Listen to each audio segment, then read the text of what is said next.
Yun, magandang araw. Ako si Jex at welcome po sa Mooncycle. At today, yun, ride tayo sa ating Kymco Dink S150, no? So ngayon lang natin siya nailabas after nung ating video. Yes po, marami nagre-request ng mga ride video, no? Pasensya na po at medyo nagtagal tayo. Hindi natin mailabas tong motor dahil wala pa po siyang ORCR nung nakaraan. Meron na pong sinend na ORCR.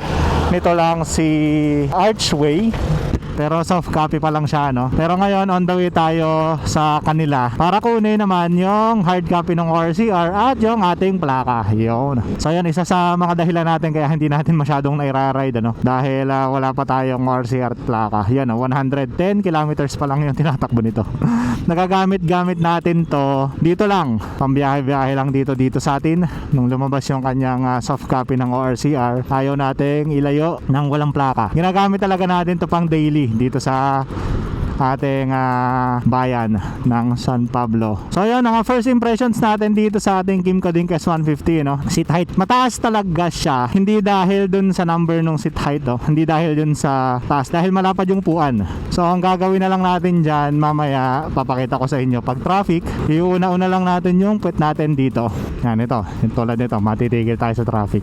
Yan, no?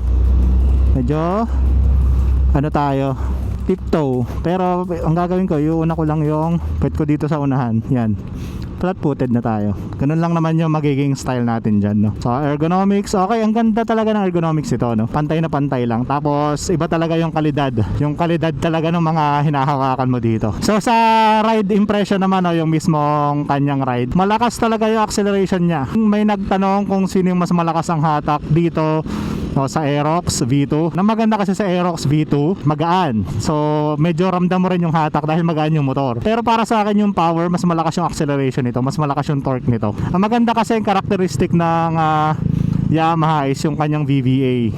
Meron siyang ibang acceleration eh. After nung nasa gitna ka na, mas bibilis ka pa. Dito yung initial bana talaga yung mabilis. Mabilis yung 0 to 60 niya talaga maabot.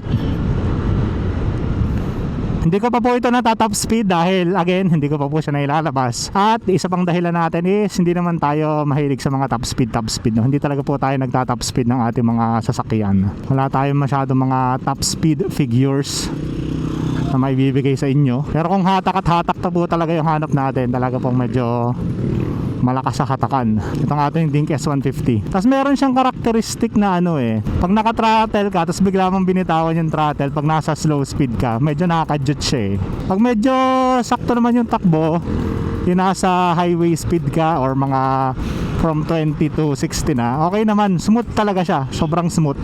Kung ikaw compare natin dun sa mga Japanese counterparts, yung smoothness ng makina, ano. Pero ang ganda, paganda talaga yung acceleration nito. Sa timbang naman, yes, mas mabigat po talaga itong Kymco Dink S150, no, compared sa mga counterpart niya sa market na NMAX, ADV. Pero para sa akin, mas gusto ko yun. Unang-una dahil yung stability niya dito sa mga highway runs, mas gusto ko to. Kasi pag papabilisin mo yung Aerox halimbawa, no, dito sa highway, talagang dapat matapang ka eh, no? Marami naman tayong mga kababayan na matapang, no? Pero hindi ako isa sa mga yon. Kumbaga magaan kasi yung Aerox. So pag pinapabilis mo siya, yes, mabilis siyang bumilis dahil sa kanyang weight. Pero yung stability niya hindi kasing stable nito dahil yun nga, mas magaan siya eh. So kung medyo lakas yung palo ng hangin or may mga kasabay ka na truck, bus, unahan mo, so dun medyo nagkakaroon ng instability yung mga magagana motor. Pero dito wala tayong problema, no? And yun nga, dun sa weight niya, may nagbanggit din sa mga comments, maraming salamat po, no, na ang mga bakal na ginagamit sa mga Kymco motorcycles is yung mga mas makakapal o mas matitigas. Kaya yes, mas mabibigat siya, pero safety naman ang habol natin doon. Pero kung sa acceleration lang, napakasaya natin dito. Yan o. Yung 0 to 100 mas mabilis itong makukuha compared tingin ko sa Aerox. saka sa ibang motor. Yung dulo lang, tingin ko doon na lalaban yung NMAX, Aerox, PCX siguro. Sa PCX versus sa PCX, definitely mas mabilis to sa arangkada. Sa dulo lang tayo tatalunin nun, no? Hindi ko lang pala din sure. Ang focus talaga ni Honda is yung fuel consumption. So mamaya check din natin yung fuel consumption nito, no? Nagpakas tayo ng 15 kilometers, pina-full tank natin to. Mamaya magpapa-full tank tayo ulit. Check natin yung full tank method para makuha yung gas consumption nito. Kasi kilala naman talaga din ng Kymco na medyo mababa yung fuel consumption niya compared sa mga Japanese counterparts niya, no? Especially sa Honda. Pero kasi yung timpla ng throttle nito iba pa rin eh. Nabanggit ko nga, di ba, mas malakas kasi ito sa hatak. So definitely meron talaga yung impluwensya sa kanyang gas consumption. So far so good naman, no? Tamo yung strolling natin dito sa highway, di ba, nakakasabay siya eh. Hindi ako feeling na magana ko, hindi ako feeling na small scooter ako, small cc ako, di ba? Kasi mga biglaang overtake sa takbong 40 to 50 ka, tapos pipigayin mo yung throttle, goods na goods. Ang hanap talaga natin sa motor is yung maganda yung hatak. Kasi from point A to point B, from 0 to certain speed, yun gusto nating makamaneuver agad. Gusto natin yung torquey na motor kaysa yung top speed na motor. Yun.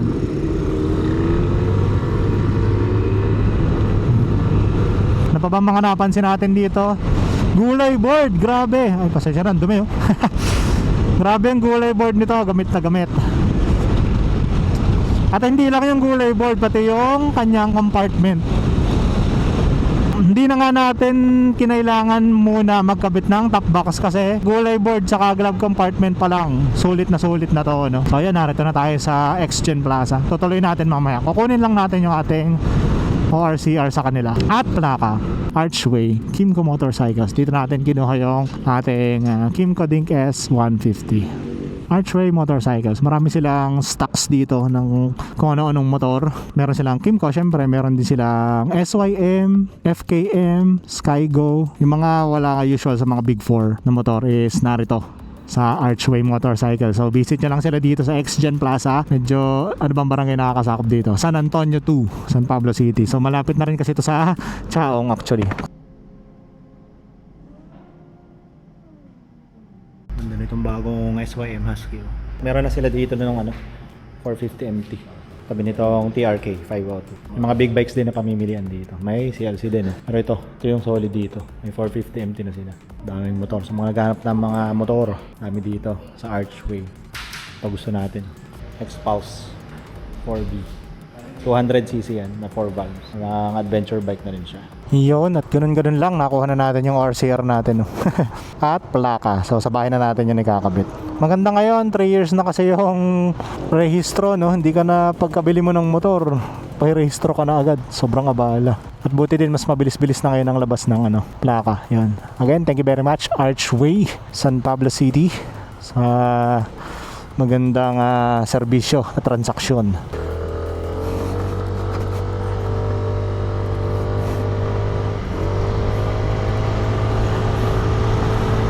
Tingin natin.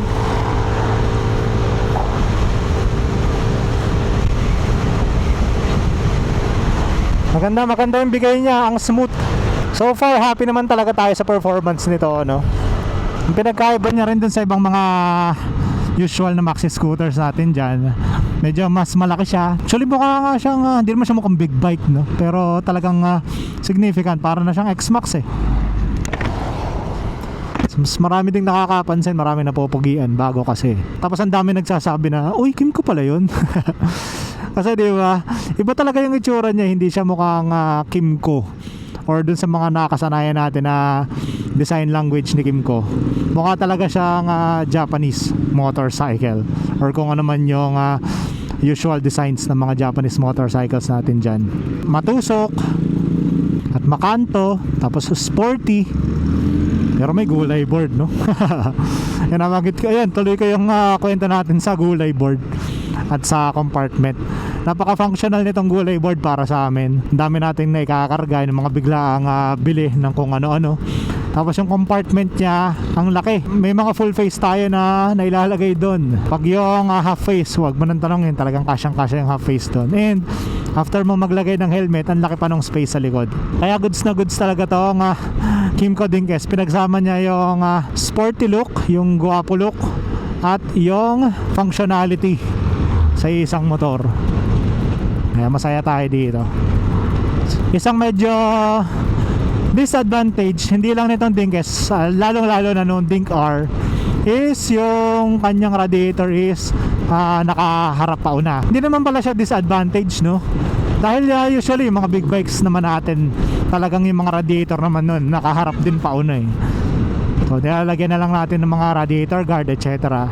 Ang nangyayari dun sa Dink R, dahil nga yung radiator niya nakakapauna, marami daw mga dumi na pumapasok. Pero ang ginawa ng Kymco dito sa Dinges is nilagyan nila ng fender extension. Yung tapalodo, nilagyan nila ng parang extension para yung dumi is hindi sobrang akyat dun sa pinakataas ng radiator. Laki ng tulong ng fender extension na yon para hindi masyadong magdumi yung radiator natin na nakaparap sa una. Talaga lang hindi natin maiiwasan lalo ngayong panahon ng tagulan.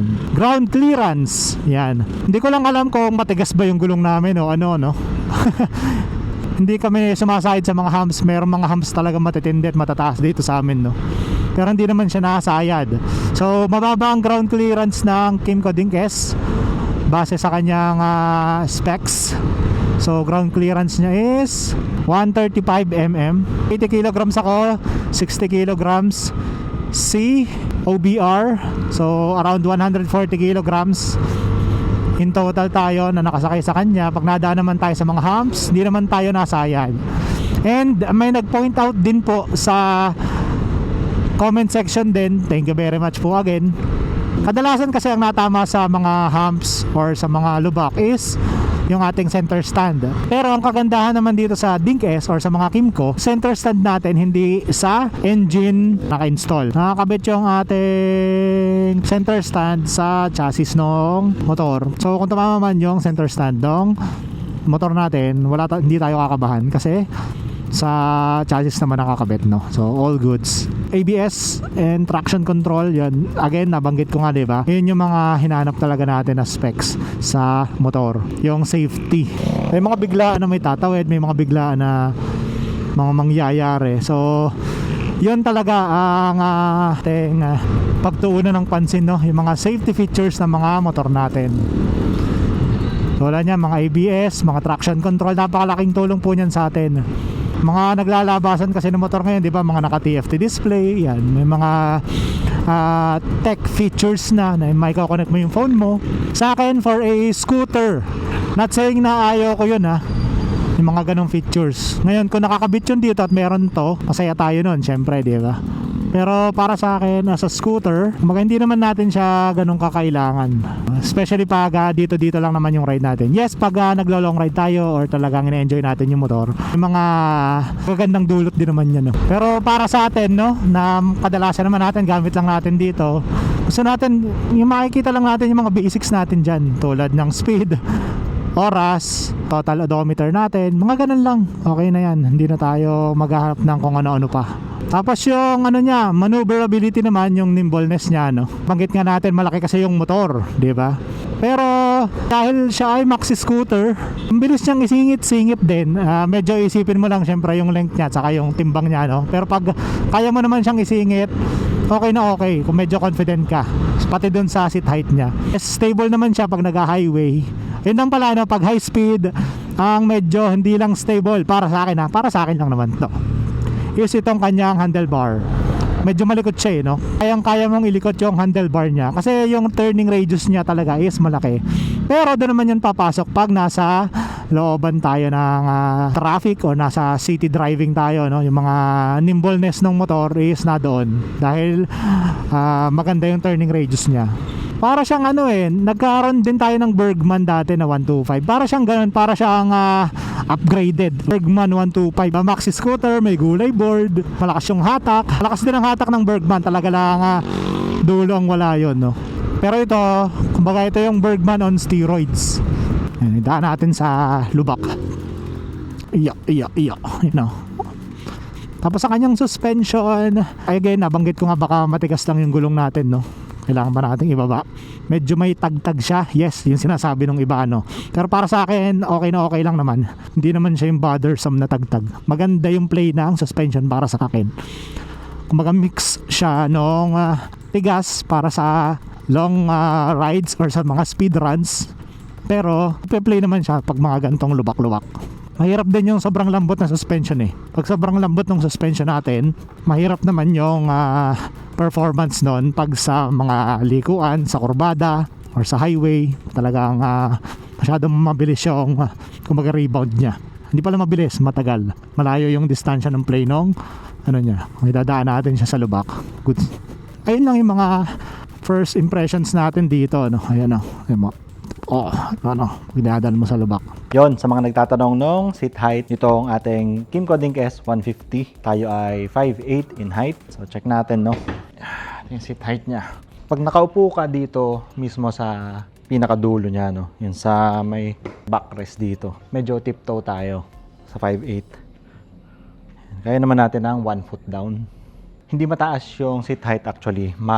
Lapad lang talaga yung upuan. So, ang pwede natin gawin pag biglang titigil tayo sa stoplight, sa traffic, yun. Uuna tayo ng kaunti dito sa unahan yun. Sa unahan na upuan. Pag umuna na tayo ng kaunti, yan. Ano na tayo? Flat-footed na tayo, di ba? Ayos din. Hindi talaga siya mataas. Parang 780mm yung seat height. Ano lang talaga? Malapad lang talaga yung upuan. Usually, mga Kymco, malalapad talaga yung upuan yan Sobrang komportable naman talaga ng upuan, di ba? Hindi lang sa rider, pati rin kay OBR. Yun nga lang, dahil sa lapad ng upuan, medyo magtitiptoe tayo pag dito tayo nakaupo talaga sa mismong main seat, no? O yung malapad na part ng upuan natin. Ang gawin na lang natin, uuna lang talaga tayo. May compromise naman, kaya okay din.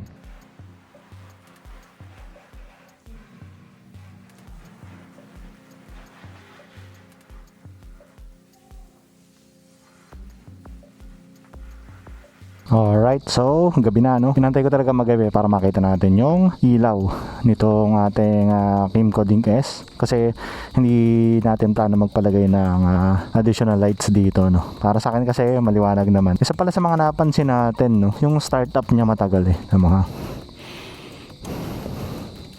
inatunog.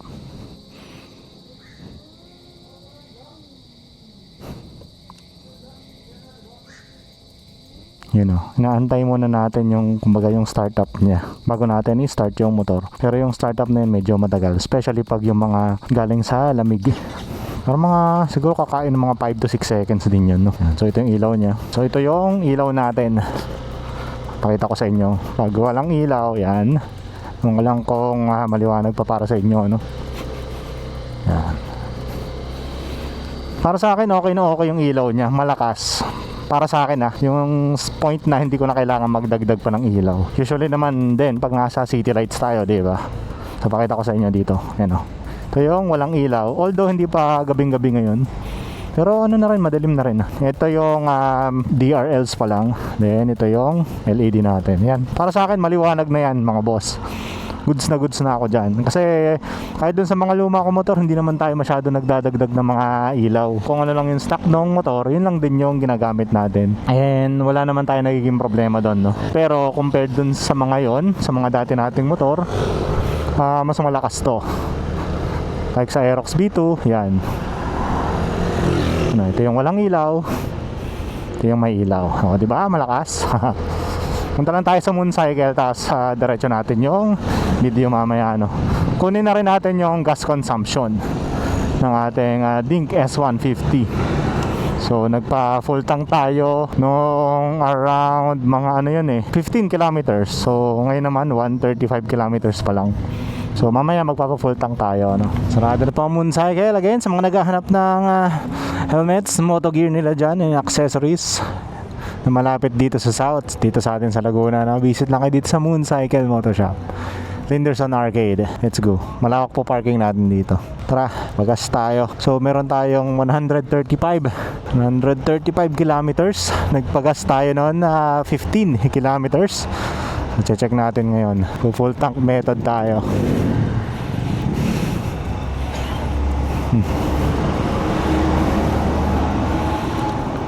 Yan. So yun, para sa mga nagtatanong or hindi pa alam kung paano buksan yung gas from sa start. Yan, mabilis lang. Hindi mo na kailangan bumaba. Boss 95 full tank. Okay na yan. Nakakonsumo tayo ng 4.49 liters. 135 minus 15 divide 4.49. So, di ba? Mababa. 26.72 kilometers per liter. Medyo mababa yung nakuha natin na numbers, no? Again, dahil po ito ay dito lang natin ginagamit sa city rides. Hindi natin talaga siya inilalayo. Kaya kadalasan yung kanyang gear ay nasa first to second gear lang. Masortehin na sa third. So talagang malakas ang konsumo nito. And nasa break-in period pa rin tayo. Ayun, no? 135 kilometers pa rin po tayo, no? Kaya medyo mataas ang konsumo. Pero no problem naman sa atin. Goods na goods naman yung performance nito, no? Mag-i-improve pa daw pag talagang nilalayo na natin yung motor. Pag mas ginagamit na natin siya sa mga long rides or sa yun nga, sa mas malalayong rides. Pero for daily use, 26, 27 kilometers per liter, mataas, diba? Again, maraming salamat po sa pagsama. At sa mga susunod, gawa pa ulit tayo na mas marami pang video dito sa ating Dink S150. Ako po si Jex. Enjoy the ride.